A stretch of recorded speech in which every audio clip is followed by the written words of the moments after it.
Hello, I'm here with Derrick Torrance, old friend and coworker, and I'll let him introduce himself as he has worn many hats throughout the years. Hello everybody, my name is Derrick Torrance. I'm a retired Marine Corps Gunnery Sergeant. I served in the Marines from 1987 to 2009. Upon my completion of service, I worked as a substance abuse counselor for the San Diego State University. I've worked with the Veterans Administration. I also worked with Veterans Community Servicing, assisting homeless veterans. So very honored to have Derrick here with me today. We're going to really speak to the challenges that exist within the military culture and family when you're looking at seeking mental health services. So if you don't mind kind of starting with your own experiences in reaching out and seeking support. Well, initially I was a little afraid what would my fellow Marines think. I was raised with a mentality the whole time was suck it up, come on Marine, handle your business. But a lot of this stuff that we're faced with, it's hard to just suck it up, so to speak. It may require a little more involvement from, say, therapists or other individuals kind of help you through it. Also, too, in my time, I noticed that, a lot of the problems a lot of these Marines or just servicemen were dealing with were also things they may have had coming into the service that they may not have dealt with. You couple that with combat experience or any other things that may be exposed to in the military, and it can have some pretty detrimental effects on some people. Not everyone, but definitely just having the wherewithal, the knowledge, the insight to be able to get some help. Sometimes it can be a little difficult, especially in that, because I know what they used to tell me in the Marines all the time, we are not a social service. And that used to resonate. You can't come and say anything to anybody about, the problems you're having. I'm sad. They probably look at you like you were crazy. But again, playing it forward. Now, the military's done a tremendous job about getting services, having things available to help our servicemen, our military, but there's still that underlying fear that what will people think, what will this do to my career? So a lot of us will still suffer in silence, not take the necessary steps to get what they need done, taken care of, myself included.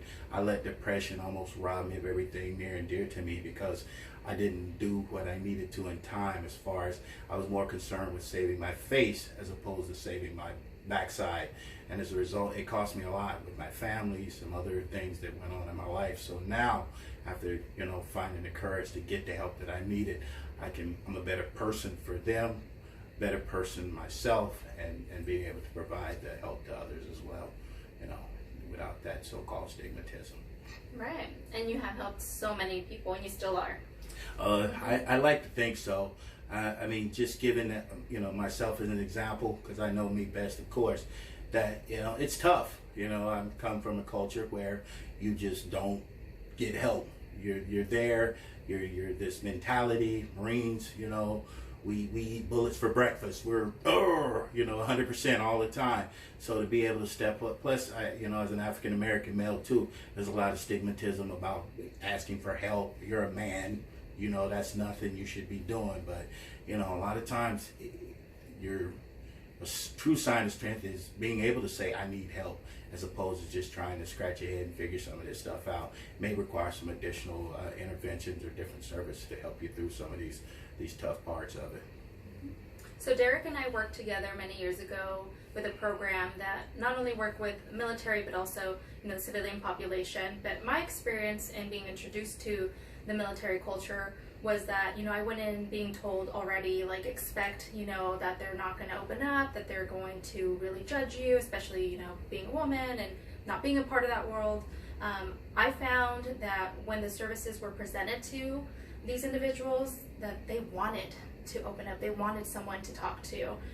So do we need to be providing these services more, or how can we provide a different experience so people don't feel like it has to be at their door in order for them to really actually partake in these services? I think what Irene provides in her therapy is a great opportunity for those of you, and I get it, because if I'm a senior enlisted or an officer, I don't want to go to a center on base and run the risk of seeing Lance Corporal Joe Bob that I have to work with, or he works for me, coming into the same centers. So to be able to get these services out here in the community, civilian community, definitely adds an added benefit, and they're available. They can be augmented through our insurances, TRICARE West, different programs. If you're through the VA, they can outsource those, to kind of get you plugged into the right type of therapist as well, a program. So it's essential that you be more proactive as opposed to reactive when it comes to getting yourself the help you need. Again, and there's some great service providers, therapists out here to provide us the support that we need moving forward. And if you know somebody and they're struggling, say something. That statistic about, I think it was 22 servicemen killing themselves a day, and we have to do something about that. So if you care about them, say something to help them get the help they need. So from your experience, what really helped take that extra step? Was it that you had to know where to look, or that somebody had to give you information? What was helpful for you? One, I had to just find the courage to just get it, and two, do some research and find out, because I was a little apprehensive. I had, just as Irene talked about, a little concern. Well, how can you tell me what a military guy feels like or thinks like if you never spent a day in the military? I had to kind of move away from that mentality. You don't need to be a TV to fix a TV. So it helps you to be able to resonate or be able to speak to somebody who can understand, do those things that to kind of help meet you where you are, kind of help you through that process, and maybe look at, even just look at things from a different perspective that might be able to, provide you a little clarity of thought. So it's just taking that initial step. It really is. So it sounds like it'll require some vulnerability, but in the end, it's really what's going to benefit the person and continuing to grow and be that best, person in whoever's life and in their job that they want to be. Absolutely. I know me best. So I have to take that inventory, have to take that check, see how I'm doing, how I'm thinking, how I'm feeling, because that's going to impact everything else that in my life. So being able to kind of take that assessment, understand that, I'm not quite happy with where I am. You won't necessarily get to a better place until maybe you take those necessary steps, whether that's talking to a therapist or the VA or your MD or whoever it is, to kind of help you kind of tease it out. And it's no admitting that I can't handle my business, or I'm weak, or something's wrong with me. Have to move beyond that. We have to understand that a lot of these things are part of our process.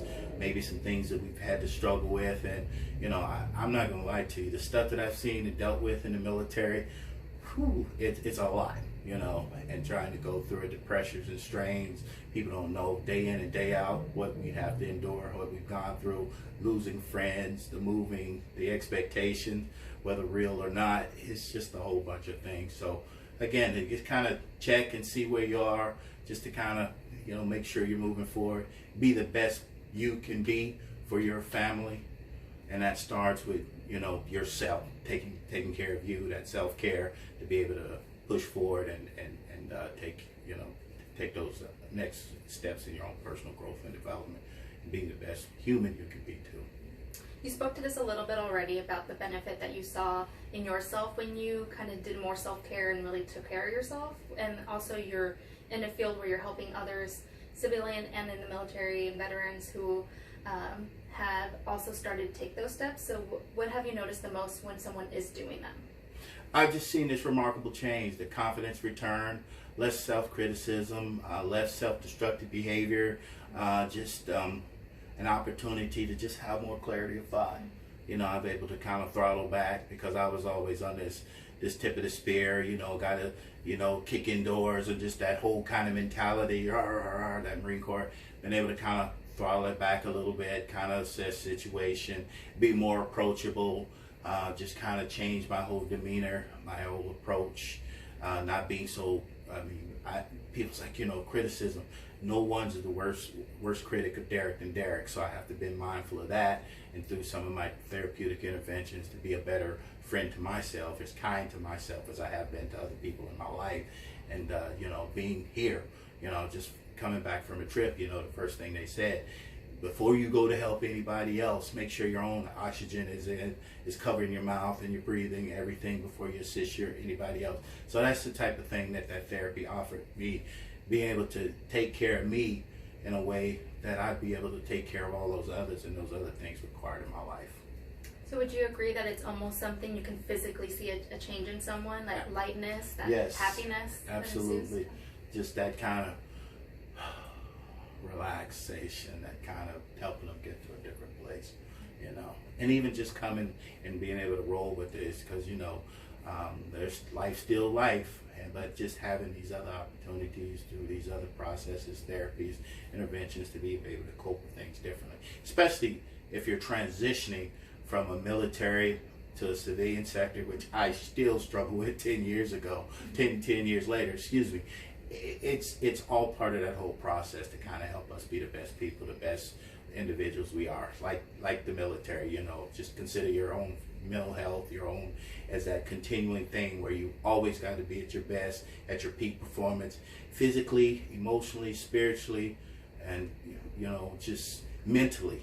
It's all tied together. One of those legs is short on that table, it throws everything out of whack. So it's important that we stay engaged and keep working that process and just continue to build the better you, or us, so to speak. Mm-hmm.